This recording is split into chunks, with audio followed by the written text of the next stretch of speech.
اعوذ باللہ من الشیطان الرجیم بسم اللہ الرحمن الرحیم اللہم صلی وسلم علی محمد وعلی آل محمد بعدد کل شیء معلوم لک صلاۃ و سلام علیک یا سیدی یا رسول اللہ۔ معزز و محتشم سامعین و ناظرین، دروس بخاری شریف کے سلسلہ میں آج ہم حدیث طیبہ کی روشنی میں آقا صلی اللہ علیہ وسلم کی شان عطا کا ذکر کرنے لگے اور بارگاہ مصطفیٰ صلی اللہ علیہ وسلم کی میں جو صحابہ کرام طلب کیا کرتے تھے اس پہلو پہ بات کریں گے۔ اس حدیث کے راوی حضرت ابو ہریرہ رضی اللہ تعالیٰ عنہ، اور وہ اس حدیث میں اپنے احوال بیان کر رہے ہیں آقا علیہ السلام کی بارگاہ میں حاضر ہو کر۔ ان ابی ہریرہ رضی اللہ تعالیٰ عنہ قال قلت یا رسول اللہ صلی اللہ علیہ وآلہ وسلم انی اسمع منک حدیثا کبیرا انی اسمع منک حدیثا کثیرا ان صاب قال ابسط رداءک فبسطته قال فخرف بیدیہ ثم قال دم فدممته فما نسیت شیئا بعد۔ حضرت ابو ہریرہ رضی اللہ تعالیٰ عنہ آپ فرماتے کہ مجھے ایک معاملہ درپیش تھا، مجھے حافظے کی کمزوری کا مسئلہ تھا، یعنی نسیان کا معاملہ تھا، جو بھی بات ذہن میں آتی میں بھول جاتا تھا۔ تو میں نے اس مسئلے کے حل کے لیے در مصطفیٰ کی طرف سفر کیا، آقا علیہ السلام کی بارگاہ میں عرضی پیش کی، حضور علیہ السلام کی بارگاہ میں سوال عرض کیا، یعنی معاملہ حافظے کا ہے اور اس کے حل کے لیے بھی در مصطفیٰ پہ جا رہے ہیں۔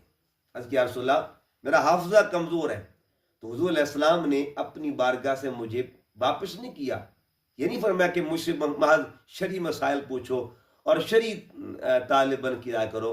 آقا علیہ السلام نے فرمایا اے ابو ہریرہ ایسا کرو اپنی چادر بچھا دو۔ میں نے چادر بچھائی تو حضور علیہ السلام نے اپنی دونوں ہاتھوں کی مٹھی بنائی، ہوا میں مٹھی لہرا کے میری چادر میں ڈال رہی ہے۔ میں نے اس چادر کو پھر لپیٹ کے لے کے چلا۔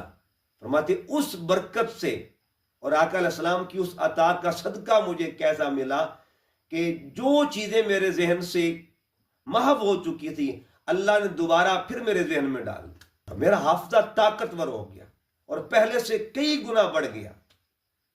اب اس حدیث طیبہ کی روشنی میں ہم فوائد پہ بات کرتے ہیں کہ حضور علیہ السلام کی بارگاہ میں سائل بن کے آنا، طالب بن کے آنا، یہ صحابہ کرام کا شیوا تھا، صحابہ کرام کا مزاج تھا۔ اور طالب محض ایک چیز تک نہیں تھی، صرف طلب شریعت نہیں تھی، بلکہ جملہ مسائل کا حل جو تھا اس کے لیے صحابہ کرام در مصطفیٰ پہ حاضری دیتے تھے۔ تو بارگاہ نبوت میں طالب بن کے آنا یہ تعلیمات قرآن کا حصہ ہے۔ آپ پڑھیے قرآن مجید، فَإِسْتَسْقَىٰ مُوسَىٰ لِقَوْمِهِ، حضرت موسیٰ علیہ السلام کی قوم طالب بن کے آتی، اسی طرح عیسیٰ علیہ السلام کی قوم طالب بن کے آتی ہے۔ اور آقا علیہ السلام کی ذات طیبہ آپ کی بارگاہ میں صحابہ کرام انفرادی طور پر بھی اور اجتماعی طور پر بھی طلب کے لیے آیا کرتے تھے۔ پھر دیکھیے اس حدیث طیبہ میں طلب اور عطا کا رشتہ ہے، پیغام مل رہا ہے کہ طلب کون کر رہا ہے اور عطا کون کر رہا ہے۔ طالبوں کو صحابہ کرام کہتے ہیں اور عطا کے مرکز کو ذات مصطفیٰ صلی اللہ علیہ وسلم کہا جاتا ہے۔ قرآن مجید سے ہی اگر ہم فیضان لیں تو قرآن مجید نے خوبصورت ترتیب میں ارشاد فرمایا وَإِذَا سَأَلَكَ عِبَادِي وَإِذَا سَأَلَكَ عِبَادِي أَنِّي فَإِنِّي قَرِيبٌ۔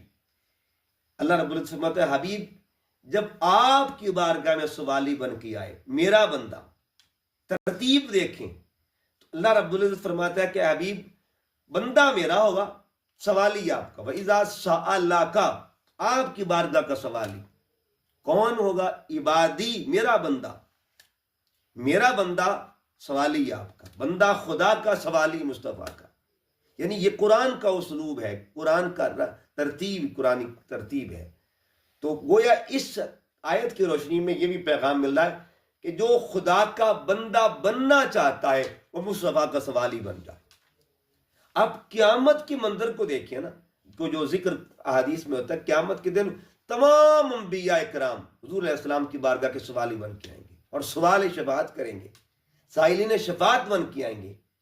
تو صحابہ کرام تو دیکھیں وہ بھی حضور علیہ السلام کی بارگاہ میں سائلین بن کے آتے تھے اور آقا علیہ السلام پھر ان کے معاملات کو حل فرمایا کرتے تھے۔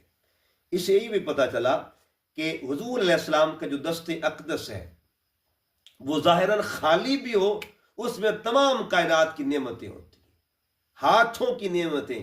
یعنی دیکھیں نا، صحابی نے یہ نہیں سوال کیا رسول اللہ آپ کے ہاتھ تو خالی تھے، ان کو پتہ تھا کہ یہ وہ ہاتھ ہیں جو ظاہری طور پر خالی بھی ہوں تو ان میں اللہ تعالیٰ نے خزانے رکھے ہوئے۔